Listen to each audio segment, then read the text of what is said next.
Makasih Mas Menteri. Saya persilahkan Prof. Udiansah dari L2 Dikti 11. Silakan Prof. Masih di mute Prof. Izin. Terima kasih. Assalamualaikum warahmatullahi wabarakatuh. Selamat pagi, salam sejahtera untuk kita semua. Mudah-mudahan kita selalu dalam keadaan sehat walafiat. Terima kasih, ini Mas Menteri diberi kesempatan untuk berbincang-bincang santai, tapi serius kalau menurut saya. Santainya seperti apa? Ya santai saja saya bertanya, begitu kan. Seriusnya karena kalau saya pikir ini untuk bangsa. Sebagaimana kita ketahui, kita itu impor daging itu hampir 1.700.000 ekor sapi setiap tahun. Mana ini kita? Apa? Setiap tahun kita impor sapi. Dari datanya ada, bisa dicek di Kementerian Pertanian. Nah, lalu saya ini walaupun tadi Mas Menteri bilang tidak terlalu hebat banget, saya ingin ikut juga seperti Mas Menteri. Ingin sukses seperti Mas Menteri. Caranya bagaimana? Saya ingin membuka Akademi Komunitas Peternakan. Akademi Komunitas Peternakan. Supaya apa? Ini membuka itu gratis, tidak saya pungut biaya. Kemudian inginnya apa? Makan juga mereka gratis, asrama disiapkan. Tapi tentu saja sangat minimalis semua. Nah, yang diterima siapa? Ya diterima orang-orang yang tidak mampu. Tujuannya apa? Adalah untuk meningkatkan APK kita.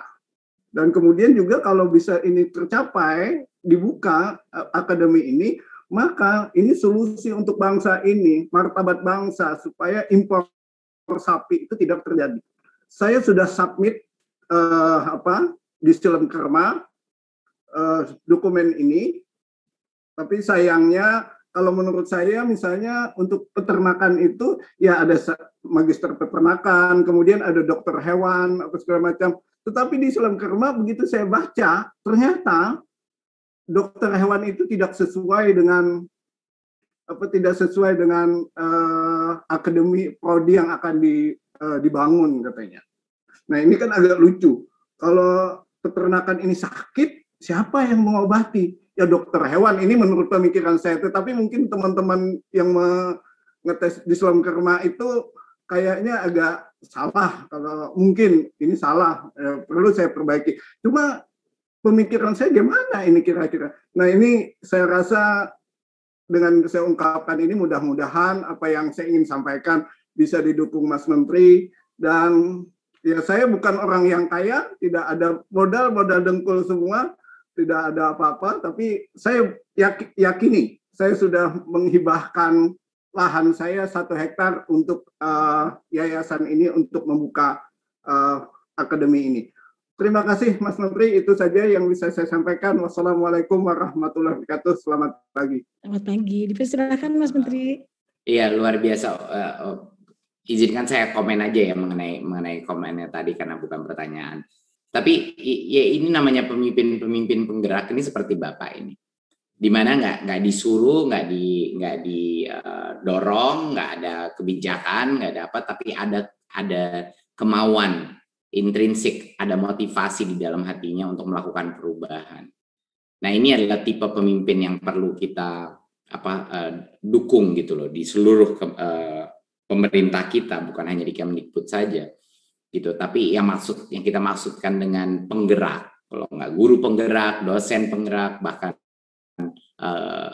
pejabat pemerintah penggerak adalah orang-orang yang secara independen itu sudah bergerak duluan tanpa disuruh dan mengerjakan hal-hal yang penuh dengan resiko. Itu kuncinya bahwa penggerak itu orang-orang yang sudah biasa mengambil resiko, siap gagal. Dan walaupun gagal itu dia melihat kegagalan itu sebagai pembelajaran bagi dirinya.